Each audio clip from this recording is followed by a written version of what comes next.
Hi viewers, welcome to our channel. ప్రస్తుతం మనతో పాటు భరద్వాజ్ గారు సీనియర్ జర్నలిస్ట్ ఉన్నారు. వారితో ఒకసారి మాట్లాడదాం. సార్ నమస్కారం సార్. నమస్తే అండి. సార్ సినిమాలు పైరసీ అవ్వడం, రిలీజ్ అయిన రోజే అయిపోవడం, దీని పట్ల ఒక చర్చ అయితే జరుగుతుంది. సో ఆ సినిమాకి సంబంధించిన వాళ్ళు ప్రెస్ మీట్లు పెట్టి బాధపడడం, వాపోవడం కూడా చూస్తున్నాం. అయితే దీనిపైన మన దిల్ రాజు గారు స్పందించారంటే ఈరోజు ఒక ప్రెస్ మీట్ పెట్టి మాట్లాడారు. ఈ విధంగా సినిమా రిలీజ్ అయినప్పుడు మాట్లాడడం కాదు, అటు ఎవరి సినిమాకి వాళ్ళే మాట్లాడుతున్నారు. ఇది కాదు, అందరం కలిసి ఒక ఉద్యమం చేయాలి. దాన్ని నేను లీడ్ చేస్తాను. ఆ ఉద్యమం చేస్తే తప్పితే ఈ పైరసీని అరికట్టలేమని చెప్పేసి అది శుక్రవారం మాట్లాడితే సోమవారం కల్లా అందరూ కూడా మర్చిపోతున్నారు. ఇలా కాకుండా ఉద్యమం చేద్దామని అంటున్నారు. మరి దీనివల్ల ఏమన్నా పైరసీని అడ్డుకోగలరా సార్? మీరేం చెప్తారు ఆయన కామెంట్? అంటే ఆయన ఒక నిర్మాతగా మాట్లాడుతున్నాడు అంటే డ్యూయల్ రోల్ ఉంది ఇక్కడ. హ్మ్. డ్యూయల్ రోల్ ఆయన నిర్మాతల గురించి మాట్లాడుతున్నాడు. నిర్మాతగా కాదు ఆయన మాట్లాడాల్సింది. ఆయన ఫిల్మ్ డెవలప్మెంట్ కార్పొరేషన్ చైర్మన్‌గా ఉన్నాడు. హ్మ్. చలనచిత్ర పరిశ్రమ అభివృద్ధికి ఏం చేయాలో అవన్నీ చేసి తీరాల్సినటువంటి ఒక పనిలో ఉన్నాడు ఆయన. అలాగే ఇక్కడ ఉద్యమం చేయటం కాదు. ఉద్యమం చేయటం కన్నా మించి అదొక క్రైమ్ అనే విషయాన్ని గుర్తించాలి. పైరసీ అనేది ఒక క్రైమ్. ఆ క్రైమ్‌ని ఎలా నియంత్రించాలి? ఎవరితో కలిసి నియంత్రించాలి? ఉద్యమం కాదు ఇక్కడ చేయాల్సింది. వ్యవస్థల్ని సరిగా పని చేయించగలగటం. వ్యవస్థల్ని సరిగా పని చేయించగలిగే పనిలో ఉన్నాడాయన. అందుకని ఆయన పని ఆయన సక్రమంగా చేస్తే పనవుతుంది. ఎవరిని ఉద్యమం చేయాలి? ఇప్పుడు నిర్మాతలందరూ సినిమాలు మానేసి రోడ్డు మీదకి రావాలా? ఆ మధ్య వచ్చారు కదా! ఆ మధ్య మీరు చెప్పినట్టుగానే సమ్మె చేశారు కదా! సమ్మె సందర్భంగా మీరు 100 విషయాలు మాట్లాడారు. మీడియా కాన్ఫరెన్స్ పెట్టి మరి. అందులో ఒక్కటైనా అమలైందా? అంటే ఏం చెప్పగలడాయన? ఏదీ అమలు కాలేదు. కాబట్టి ఇది కూడా ఒక మొక్కుబడి స్టేట్మెంటే. అంటే ఒకవైపు ఇండస్ట్రీ పర్టికులర్‌గా థియేటర్‌లో వెళ్ళిపోతున్నాయి. థియేటర్ అనేది కళగా మారిపోతున్నటువంటి ఒక సందర్భంలో మనం ఉన్నాం. ఒకప్పుడు సినిమా అనేది థియేటర్‌లో మాత్రమే విడుదలవుతుంది. సినిమాకు వచ్చేటువంటి డబ్బులు కౌంటర్‌లో నుంచి వచ్చే డబ్బులు మాత్రమే. బుకింగ్ క్లర్క్ చేతిలోంచి తీసుకునే డబ్బులే సినిమా డబ్బులు అనుకునేవాళ్ళు. ఇప్పుడు ఆ పరిస్థితి లేదు. సినిమా టైటిల్ అనౌన్స్‌మెంట్ దగ్గర నుంచి వ్యాపారం జరుగుతోంది. అక్కడి నుంచి డబ్బులు ముట్టడం మొదలైపోతోంది. వ్యాపారం మొదలవుతోంది అక్కడే. వివిధ ప్లాట్‌ఫామ్స్‌కి అమ్ముతున్నారు. డబ్బింగ్ రైట్స్ అమ్ముతున్నారు. ఇవన్నీ కాలిక్యులేట్ చేసే బడ్జెట్ డిసైడ్ అవుతోంది. కాబట్టి సినిమా స్వరూపం మారింది. థియేటర్‌ని దాటి వెళ్ళిపోయింది ఎక్కడికో సినిమా. సినిమా బిజినెస్సే రకరకాలుగా ఎక్స్‌పాండ్ అయిపోయింది. ఎక్స్‌పాండ్ అయిపోయిన తర్వాత థియేటర్ అనేది ఒక అంగంగా మాత్రమే ఉంది. ఒక ఉపాంగంగా మాత్రమే ఉంది. దాన్ని బతికిద్దామా? బతికిస్తేనేమో థియేట్రికల్ రైట్స్ అమ్ముకోవడానికి ఒక కౌంటర్ ఉంటుంది.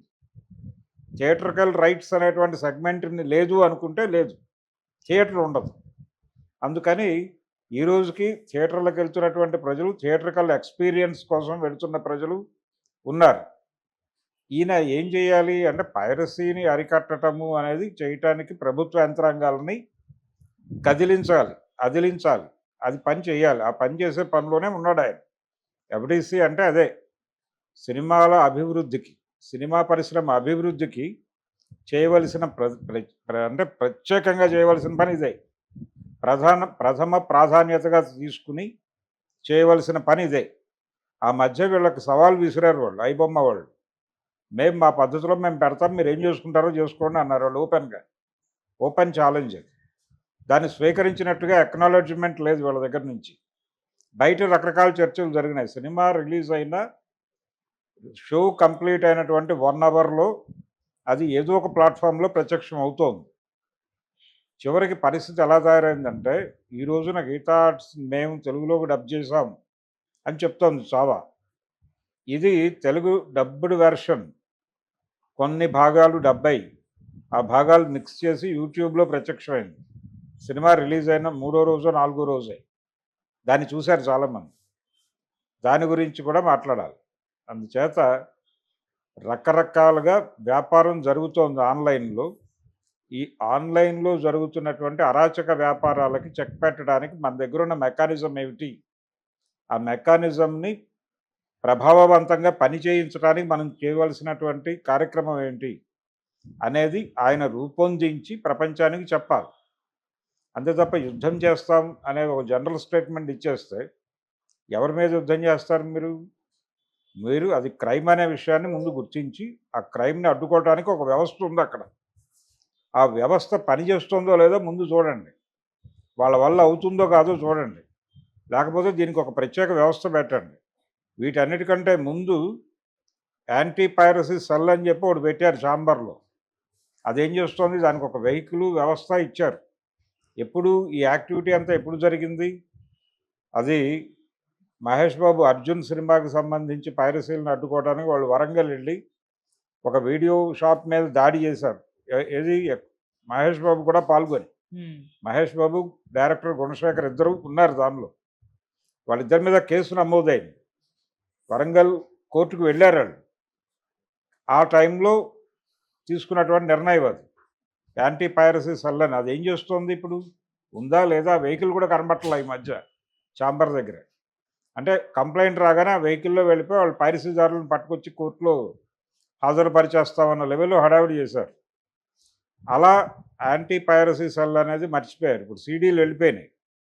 అంటే సీడీలు వాహకంగా ఉన్న రోజుల్లో యాంటీ పైరసీ సెల్. ఇప్పుడు సినిమా ఆన్లైన్లోకి వెళ్ళిపోయింది. ఆన్లైన్లోకి వెళ్ళిపోయిన తర్వాత చాలా సీడీ షాపులు క్లోజ్ అయిపోయినాయి. వాళ్ళు కూడా జీవనం కోల్పోయారు. కోల్పోయి వాళ్ళ కష్టాల్లో వాళ్ళు ఉన్నారు పాపం. ఇటువంటి కండిషన్లో మీరు ఇప్పటికీ ఆ పాత స్టేట్మెంట్లు ఇస్తే ఎలాగా? సమాజము, ప్రపంచము మారిపోయింది. ఒక దశలో 'ఆర్య' అనేటువంటి సినిమా రిలీజ్ రోజు, 'ఆర్య 2' అనే సినిమా రిలీజ్ అయినప్పుడు ఆంధ్రాలో ఆ సినిమా రిలీజ్ అవుతోంది.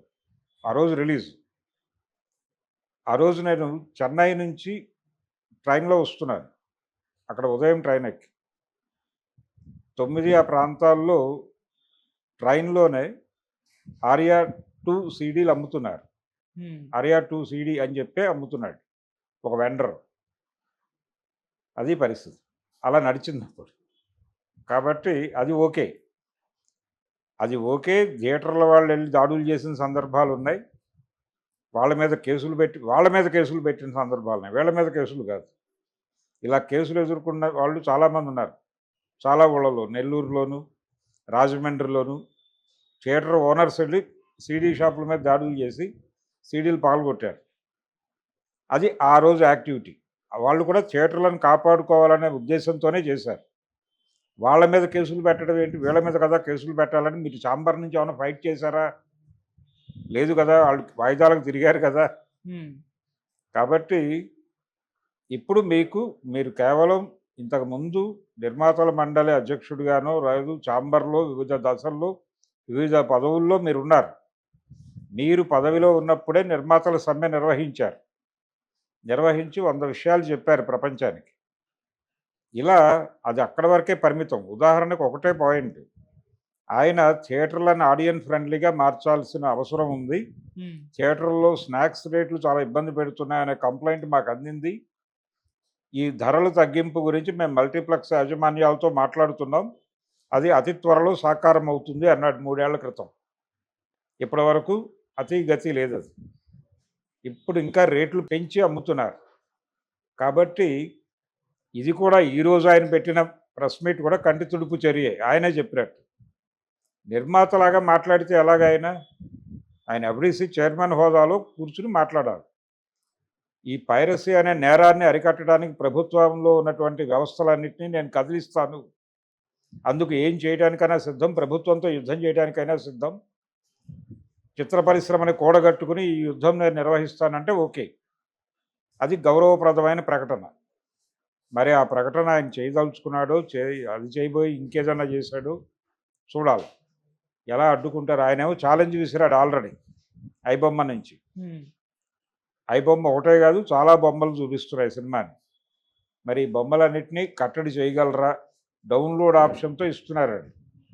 ఈ డౌన్లోడ్ అయ్యి సర్క్యులేషన్లోకి వెళ్ళిపోతుంది. ఒక డౌన్లోడ్ అయిపోతే వేల మందికి అది త్రూ మెయిల్ వెళ్ళిపోతుంది. దీన్ని అడ్డుకునేటువంటి మెకానిజం మన దగ్గర ఉందా?